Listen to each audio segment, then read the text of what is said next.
Muy buenas tardes, mi nombre es Diego Restrepo y hoy junto con mi compañero David Arley Vanegas López les vamos a hablar sobre dos tipos de falacias. Para empezar, la falacia ad populum. ¿Qué es una falacia ad populum? Dicha falacia consiste en afirmar algo que resulte favorable para la opinión pública sin presentar razones válidas.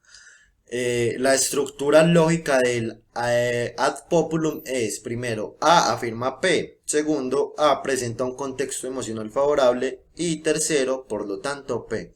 Unos ejemplos claros, como se pueden ver en pantalla de la falacia ad populum son, debe ser una película estupenda porque hay unas colas enormes en la taquilla, o la mayoría de ciudadanos sabe que o los dioses deben existir porque cada cultura tiene el suyo o cree en la existencia de un ser superior.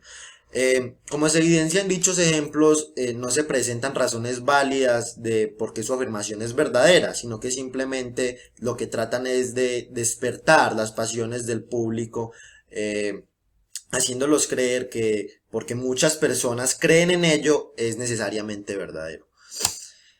¿Cómo combatir esta falacia? Para combatir esta falacia hay que atacar directamente la verdad, la veracidad de la afirmación, independientemente de si muchas o pocas personas creen en ello. Unos ejemplos de cómo combatir esta falacia son, y si la gente se tira de un pueblo, usted también se tira. O si 50 millones de personas dicen una tontería, sigue siendo una tontería. Y por último, cientos de millones de personas fuman y no por ello el tabaco es sano. Aquí como se evidencia, ataca es directamente la verdad de la afirmación y no su estructura como tal. Un ejemplo u otro ejemplo claro de una falacia ad populum puede ver en la obra de William Shakespeare, Julio César, cuando Antonio, al ver el cuerpo de Julio César, le da un discurso con características fieles de la retórica a su público, con la finalidad de convencerlos de que Julio César básicamente era un buen hombre. Lo dice, si el pueblo conociera su última voluntad, acudiría a besar sus heridas y a empapar los pañuelos con su sangre sagrada. Aquí se ve el ejemplo del ad populum cuando él dice, si el pueblo conociera, ya vemos que no da ni propone razones, ni justifica lógica, ni racionalmente su afirmación, sino que simplemente apela a las pasiones del público, haciéndolas creer que estuviese pasado, y haciéndolas creer que la gente en general hubiese hecho esto. Así que para concluir, la falacia ad populum es muy común también dentro de los discursos políticos, para así estos persuadir a su público. Sin embargo, estos no presentan ninguna estructura de un argumento deductivo o inductivo, no tiene noción de validez y es un argumento de carácter débil, puesto que muchas veces se cuestiona la veracidad de sus afirmaciones. Así que muchas gracias, este fue el argumento ad populum y ya los dejo con mi compañero David, eh, que les va a presentar el otro tipo de falacias. Buenas tardes, mi nombre, como lo dijo anteriormente, mi compañero es David Arley Vanegas López y vengo a explicarles qué es la petición de principio. La petición de principio tiene un origen aristotélico, fue el primero en brindar una definición formal. eh, el origen de esta frase, petición de principio, significa asumir el punto de partida. eh, entonces lo vamos a entender así de aquí en adelante, como, como ya lo muestra la imagen. Se basa en poner una premisa, poner una conclusión como premisa, de manera que se afirme el consecuente desde la premisa y se llegue a una validez formal, ¿cierto? De manera necesaria. Eh, lo que ilustra la imagen es mi libro dice la verdad, lo pone aquí, donde lo pone en el libro que se llama La Verdad. Esto no debe ser así porque el hombre no está presentando ningún indicio, ningún argumento sólido de que su libro dice la verdad, simplemente en, eh, se basa en que el libro así se llama y, y lo intenta, y su primer argumento es que su libro dice la verdad. de manera que esta estructura siempre de alguna manera se va a repetir. Hay varias formas de reconocer la petición de principio. La conclusión es la misma que la premisa y no posee razonamiento alguno, y esto le vamos a prestar esencial atención, que dice no posee razonamiento alguno. Esto es muy importante. Lo que pasa es que en la petición de principio siempre vamos a afirmar la consecuencia de una premisa con el objetivo de que sea aceptado de manera general la conclusión a la que se va a llegar, que será la misma que esta premisa de la que hablo. Procedo con los ejemplos para que se entienda un poco más.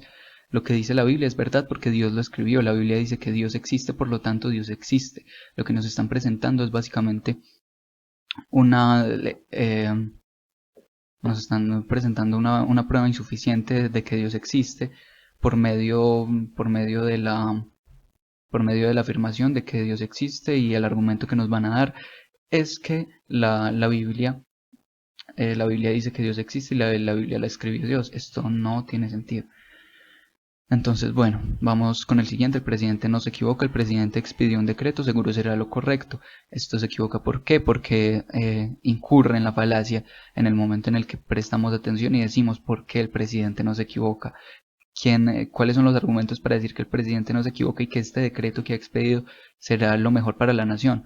Y siempre hay que prestar atención a ese punto en el que nos explica el porqué de algo. La estructura de la frase, pues en un segundo punto, en otra forma en la que se suele usar la petición de principios, la estructura de la frase es conclusión y premisa, y como siempre no posee razonamiento alguno.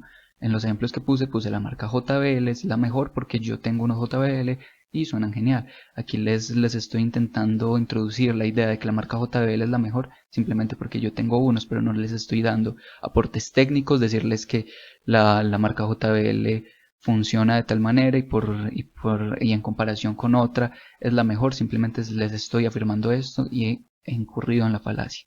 Este siguiente ejemplo es algo mucho más complejo y es algo que nos explica Ignacio Vilaró, que a continuación procederé también a explicárselos. El equipo X es el mejor porque tiene a los mejores jugadores y al mejor técnico. El equipo X ganará el campeonato. Aquí, ¿qué pasa? Si me presento ante unas estadísticas, me presento con esto y tengo una fundamentación de que en efecto el equipo X tiene a los mejores jugadores y el mejor técnico, podría estar no me estoy sometiendo a una petición de principio. En cambio, si lo llevamos, como lo dice Ignacio Vilaro, al campo pragmático, allí es donde vamos a determinar dónde hay una petición de principio. El campo pragmático lo vamos a entender para qué se está argumentando. Entonces, si estamos argumentando para una persona que no está convencida, este argumento sería falaz por la petición de principio, en el que le estaría diciendo a Diego, mientras Diego defiende que el equipo Y es el que tiene el mejor técnico y a los mejores jugadores, y yo le defiendo al equipo X de la misma manera. De forma que esto entraríamos en la falacia porque él no está completamente convencido, el receptor del orador.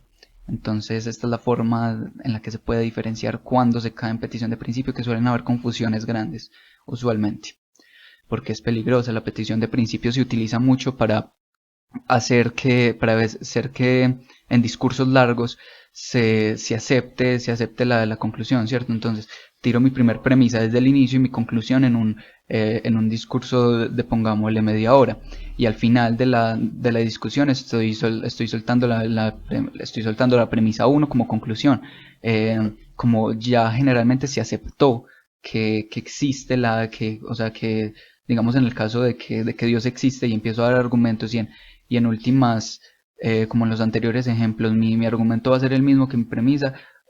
Como se genera una aceptación general, ya lo que va a suceder es que simplemente van a salir las personas desinformadas del lugar donde se haya emitido esta información.